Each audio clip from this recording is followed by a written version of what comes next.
मैं डॉक्टर सुरंगमा यादव आप सभी का हार्दिक स्वागत करती हूँ। आज हम द्विवेदी युग के लोकप्रिय कवि मैथिली चरण गुप्त की लिखी कविता मातृभूमि का भावार्थ समझने का प्रयास करेंगे। मातृभूमि अर्थात वह भूमि जहाँ हम जन्म लेते हैं, जहाँ हमारा पालन पोषण होता है, जिसका अन्न जल खाकर हम बड़े होते हैं, जिसकी मिट्टी में खेल कूद कर हम बड़े होते हैं, वह भूमि मातृभूमि कहलाती है। देश के संदर्भ में भारत हमारी मातृभूमि है। यहाँ हमारा पालन पोषण होता है, हमें आश्रय मिलता है, हम इस देश की संतान हैं, इससे ही हमारी पहचान है, ये हमारा अभिमान है। इसके नाम के साथ हमारा नाम जुड़ा है, हम भारतीय या भारतवासी कहलाते हैं। ये गुप्त जी की देश प्रेम संबंधी कविता है। इस कविता में राष्ट्रकवि मैथिली चरण गुप्त ने मातृभूमि अर्थात भारत माता की विशेषताओं का गुणगान किया है। वे इसमें मातृभूमि के प्राकृतिक सौंदर्य तथा उसकी दयालुता, उदारता आदि का बड़ी कृतज्ञता के साथ वर्णन कर रहे हैं। मातृभूमि के प्रति असीम श्रद्धा भाव से भरे गुप्त जी सर्वप्रथम भारत माता की प्राकृतिक एवं भौगोलिक विशेषताओं का गान करते हैं। वे कहते हैं, नीलांबर परिधान हरित तट पर सुंदर है, सूर्य चंद्र युग मुकुट मेखला रत्नाकर है, नदियाँ प्रेम प्रवाह फूल तारे मंडन है, वंदी जन खगवृंद शेष फन सिंहासन है, करते अभिषेक पयोध हैं, बलिहारी इस वेश की, हे मातृभूमि तू सत्य ही सगुण मूर्ति सर्वेश की। हम आपको प्रत्येक पंक्ति में आने वाले कठिन शब्दों के अर्थ भी साथ साथ बताते चलेंगे ताकि आपको पंक्ति का अर्थ समझने में कठिनाई ना हो। नीलांबर परिधान हरित तट पर सुंदर है। नीलांबर अर्थात नीला आकाश, परिधान अर्थात वस्त्र और हरित तट यानी हरी भरी धरती। तो हरियाली से युक्त या हरी भरी धरती पर नीलांबर यानी नीला आकाश रूपी परिधान अर्थात नीला आकाश रूपी वस्त्र बहुत सुंदर प्रतीत होता है। हरियाली से परिपूर्ण, हरियाली से युक्त हरी भरी धरती पर नीला आकाश रूपी वस्त्र सुंदर प्रतीत हो रहा है। और सूर्य चंद्र युग मुकुट मेखला रत्नाकर हैं। युग, युग का अर्थ है युगल या दोनों। मेखला अर्थात करधनी, करधनी यानी कमर में पहनने वाला आभूषण, और रत्नाकर से अभिप्राय है समुद्र। तो सूर्य चंद्र युग मुकुट मेखला रत्नाकर है यानी सूर्य और चंद्रमा मातृभूमि के मस्तक की शोभा बढ़ाने वाले मुकुट के समान हैं। दिन में सूर्य तथा रात्रि में चंद्रमा आकाश पटल पर उदित होकर भारत माता के मुकुट के सदृश सुशोभित होते हैं और समुद्र उसकी करधनी है अर्थात कमर में पहनने वाले आभूषण के समान शोभायमान हो रहा है। नदियाँ प्रेम प्रवाह, फूल तारे मंडन है। और मंडन, मंडन का अर्थ है आभूषण या सुशोभित करने वाले। तो नदियाँ प्रेम प्रवाह यानी देश की धरती पर प्रवाहित होने वाली नदियाँ देशवासियों के प्रति मातृभूमि के प्रेम की धाराओं जैसी प्रतीत होती हैं। अर्थात जो नदियां हैं जो सदैव प्रवाहित होती रहती हैं, उनके बारे में कभी ये मानता है कि ऐसा लगता है कि जैसे वो नदियां देशवासियों के प्रति मातृभूमि की प्रेम की धाराएं हैं जो सदा सर्वदा प्रवाहित होती रहती हैं। और फूल तारे मंडन हैं तथा धरती पर खिले हुए फूल, आकाश में जगमगाते तारे आभूषण की भांति भारत माता के सौंदर्य को बढ़ाने वाले हैं। वंदी जन खगवृंद शेषफन सिंहासन है। वंदी जन, वंदी, वंदी का अभिप्राय है वंदना या प्रशंसा करने वाले। एक शब्द होता है बंदी और दूसरा वंदी। तो यहाँ पर वंदी शब्द का प्रयोग किया गया है। वंदी से अभिप्राय वंदना या प्रशंसा करने वाले या स्तुति गायन करने वाले से है। जिस प्रकार प्राचीन काल में राजाओं की स्तुति गायन चारण या भाट किया करते थे, उसी प्रकार यहाँ कवि ने पक्षियों की उस रूप में कल्पना की है कि वंदी जन खगबिंद यानी खग अर्थात पक्षी और वृंद का अर्थ है समूह। यानी कलरव करने वाले या कलरव करते हुए पक्षियों का जो समूह है वो कैसा प्रतीत होता है कि जैसे मानो मातृभूमि की वंदना या स्तुति करने वाले वंदी जन हैं जो उसकी स्तुति गायन कर रहे हैं, उसका यशोगान करते रहते हैं। शेष फन सिंहासन है और शेषनाग जिसके फन पर धरती टिकी है वह मातृभूमि। ऐसा माना जाता है कि शेषनाग के फन पर धरती टिकी हुई है, तो कवि कहता है कि वह ऐसा लगता है जैसे कि शेषनाग का फन ही मातृभूमि का सिंहासन है या उसके सिंहासन के समान है। करते अभिषेक पयोध हैं बलिहारी इस वेश की। और वो कहते हैं कि अभिषेक से अभिप्राय है जल से सिंचित करना। पयोध का अर्थ है बादल और वेश का अर्थ है वेशभूषा। तो करते अभिषेक पयोध हैं बलिहारी इस वेश की, यानी पयोध अर्थात बादल या मेघ अपने जल से मातृभूमि को सिंचित करते हैं या उसका जलाभिषेक करते रहते हैं। और कवि कहता है कि बलिहारी इस वेश की, यानी मातृभूमि की इस वेशभूषा को देख करके, उसके इस रूप को देख करके मैं मुग्ध होकर स्वयं को उस पर न्यौछावर कर देता हूँ। और अंतिम पंक्ति है इस छंद की, हे मातृभूमि तू सत्य ही सगुण मूर्ति सर्वेश की। कहते हैं कवि मैथिली शरण गुप्त की मातृभूमि आपके गुणों के कारण, अपने गुणों के कारण, अपनी विशेषताओं के कारण ऐसा लगता है कि जैसे आप उस ईश्वर की साक्षात साकार मूर्ति के समान लग रही हो। आपको देखकर ऐसा लगता है कि जैसे सृष्टि के कण कण में, प्रकृति के कण कण में उसी परम सत्ता का आभास हो रहा है, वही परम सत्ता विद्यमान है। तो हे मातृभूमि आप उसी ईश्वर की साक्षात साकार मूर्ति के समान प्रतीत हो रही हो। अगला छंद है, जिसकी रज में लोट लोट कर बड़े हुए हैं, घुटनों के बल सरक सरक कर खड़े हुए हैं, परम हंस सम बाल्यकाल में सब सुख पाए, जिसके कारण धूल भरे हीरे कहलाए।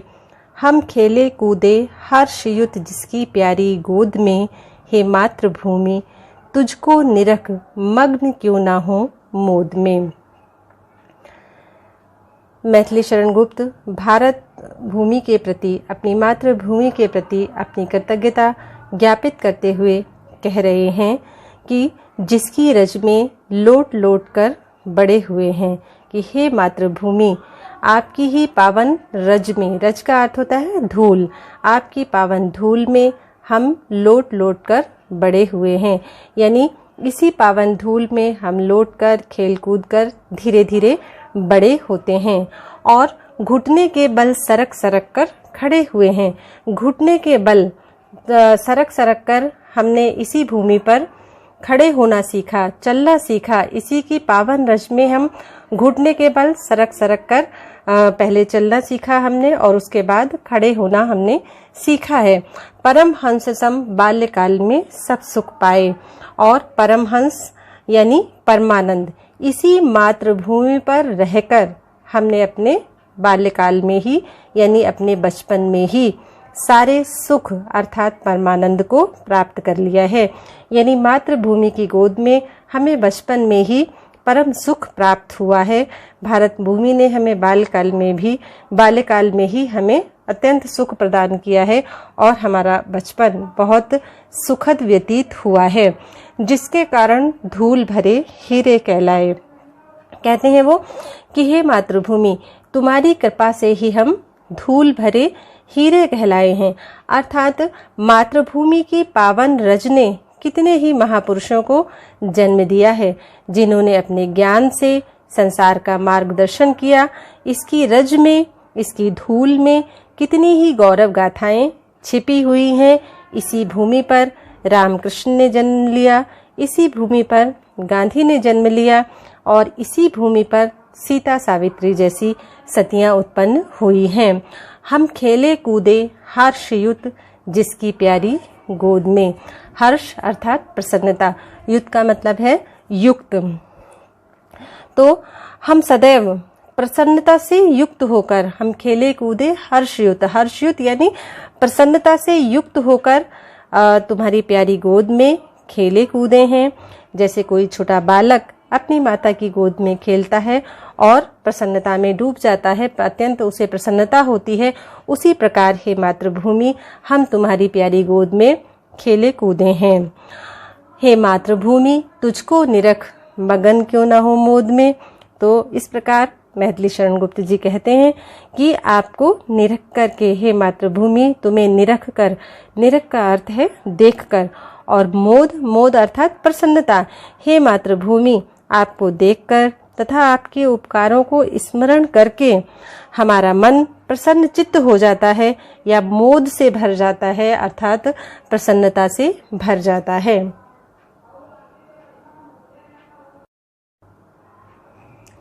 हमें जीवनाधार अन्न तू ही देती है, बदले में कुछ नहीं किसी से तू लेती है। श्रेष्ठ एक से एक विविध द्रव्यों के द्वारा पोषण करती प्रेम भाव से सदा हमारा, हे मातृभूमि उपजे न जो तुझसे कृषि अंकुर कभी, तो तड़प तड़प कर जल मरे जठरा नल में हम सभी। इन पंक्तियों में राष्ट्रकवि मैथिली शरण गुप्त जी कहते हैं कि हमें जीवनाधार अन्न तू ही देती है। जीवनाधार यानी जीवन का आधार। हे मातृभूमि हमें जीवन का आधार अर्थात जीवित रहने के लिए अन्न तुम्ही से मिलता है। तुम्हारा अन्न खाकर ही हम जीवन पाते हैं, हम जीवित रहते हैं, और बदले में कुछ नहीं किसी से तू लेती है।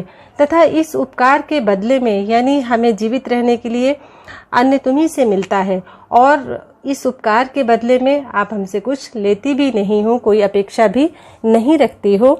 श्रेष्ठ एक से एक विविध द्रव्यों के द्वारा कहते हैं कि हमारा पालन पोषण करने के लिए आप हमें एक से बढ़कर एक द्रव्य, द्रव्य अर्थात पदार्थ, यानी हमारा पालन पोषण करने के लिए हमें आप एक से बढ़कर एक द्रव्य या पदार्थ हमें देती हो।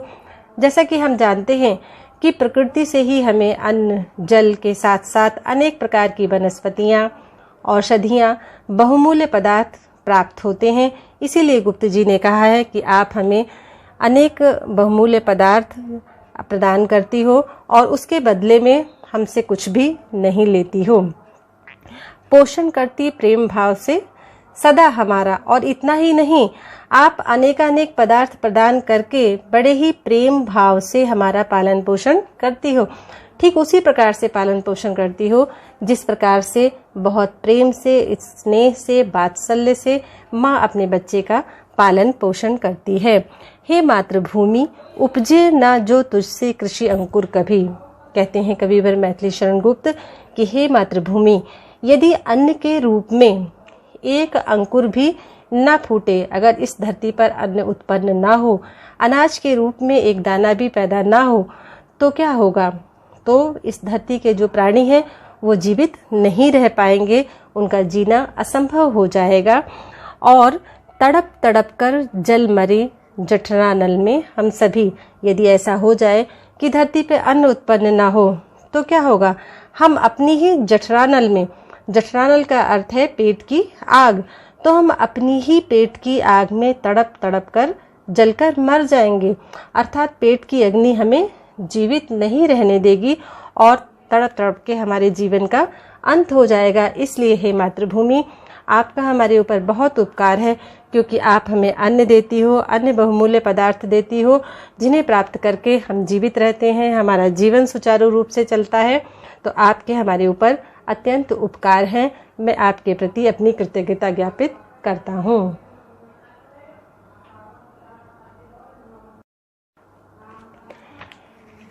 निर्मल तेरा नीर अमृत के सम उत्तम है, शीतल मंद सुगंध पवन हर लेता श्रम है।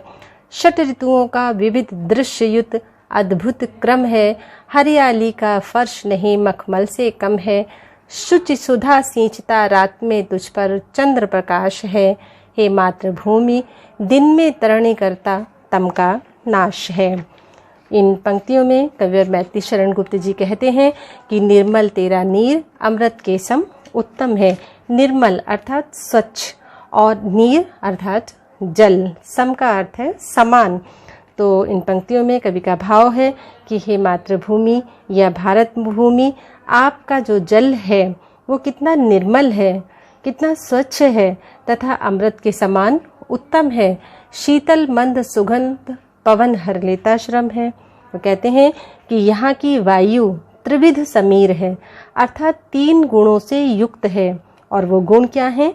शीतल, मंद व सुगंधित है, अर्थात शीतल, सुगंधित व मध्यम हवा के झोंके हर लेता श्रम है, यानी धीमे धीमे चलने वाले हवा के झोंके जो कि शीतल हैं, सुगंधित हैं, तो वो श्रम हर लेते हैं, यानी प्रत्येक व्यक्ति की थकान को दूर कर देते हैं।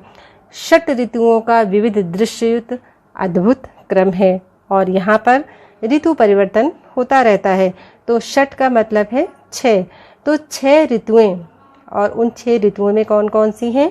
वसंत, ग्रीष्म, वर्षा, शरद, हेमंत व शिशिर। तो ये 6 ऋतुएं क्रम से आकर अद्भुत छटा बिखेरती रहती हैं और मन को मुग्ध करती रहती हैं। हरियाली का फर्श नहीं मखमल से कम है। और कहते हैं कि हे मातृभूमि, तुम्हारी धरती पर जो हरियाली है वो मखमल के फर्श के समान सुकोमल है, आनंद प्रदान करने वाली है, सुख प्रदान करने वाली है। शुचि सुधा सींचता रात में तुझ पर चंद्र प्रकाश है। और कहते हैं वो कि चंद्र प्रकाश यानी चंद्रमा का प्रकाश, चंद्रमा की चांदनी, चंद्रमा की किरणें। तो रात्रि के समय चंद्र प्रकाश या चंद्रमा की रजत किरणें ऐसी मनोहर लगती हैं मानो शुचि सुधा अर्थात पवित्र अमृत से धरा को चंद्रमा सींच रहा हो। इसी प्रकार वो कहते हैं कि हे मातृभूमि, दिन में तरणी करता तम का नाश है और दिन के समय सूर्य उदित होकर अंधकार का नाश कर देता है तथा सभी के हृदय में नव आशा व ऊर्जा का संचार कर देता है।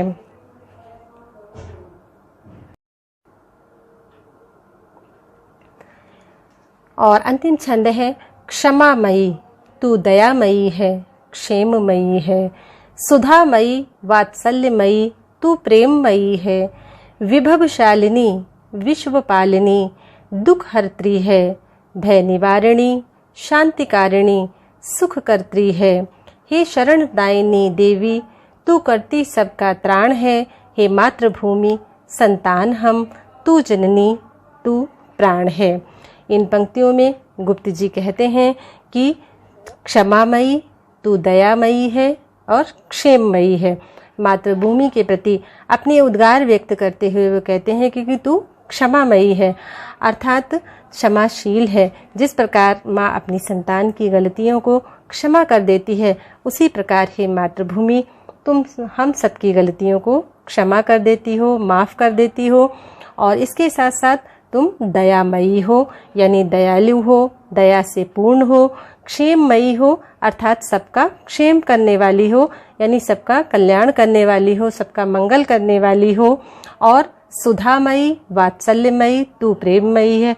सुधामयी यानी अमृत के समान वात्सल्य से युक्त हो तथा प्रेममयी हो, यानी प्रेम से परिपूर्ण हो। विभवशालिनी यानी आप वैभव प्रदान करने वाली हो। विश्वपालिनी, विश्व का पालन करने वाली हो। दुख हर्त्री हो, यानी दुखों का निवारण करने वाली हो, सबके दुखों को दूर करने वाली हो। भय निवारिणी, शांतिकारिणी, सुख करती है। और आप क्या हैं इसके साथ साथ? भय निवारिणी यानी भय का नाश करने वाली हो। और शांतिकारिणी यानी शांति की स्थापना करने वाली हो, शांति स्थापित करने वाली हो। तथा सुखकर्त्री हो, यानी सभी को सुख प्रदान करने वाली हो। हे शरणदायिनी देवी, तू करती सबका त्राण है। कहते हैं इन पंक्तियों में गुप्त जी कि हे मातृभूमि, तुम शरणदायिनी हो, यानी सबको शरण देती हो। यहाँ इस देश में कोई भी बाहरी व्यक्ति आया, उसे हमारे देश ने सहर्ष अपना लिया है। शरणागत की रक्षा करना हमारी संस्कृति रही है। अतएव हे मातृभूमि, आप सबको शरण देकर सबका त्राण करती हो, यानी सबकी रक्षा करती हो, सबको शरण देती हो और सबकी रक्षा करती हो।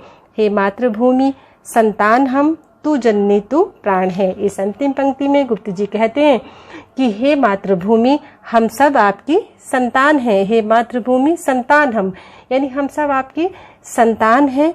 और आप क्या हैं? तू जननी, यानी आप हमारी माता हैं। और तू प्राण है, आपसे ही हम जीवन पाते हैं और आप ही हमारे प्राणों की रक्षिका हैं। इन पंक्तियों में साहित्य में दद्दा के नाम से प्रसिद्ध राष्ट्रकवि मैथिली शरण गुप्त की ये कविता मातृभूमि के प्रति उनके अगाध प्रेम का प्रतीक है। भाषा तत्सम शब्द प्रधान खड़ी बोली है। अलंकारों में अनुप्रास, पुनरुक्ति, प्रकाश, उपमा आदि की छटा विद्यमान है। बहुत बहुत धन्यवाद।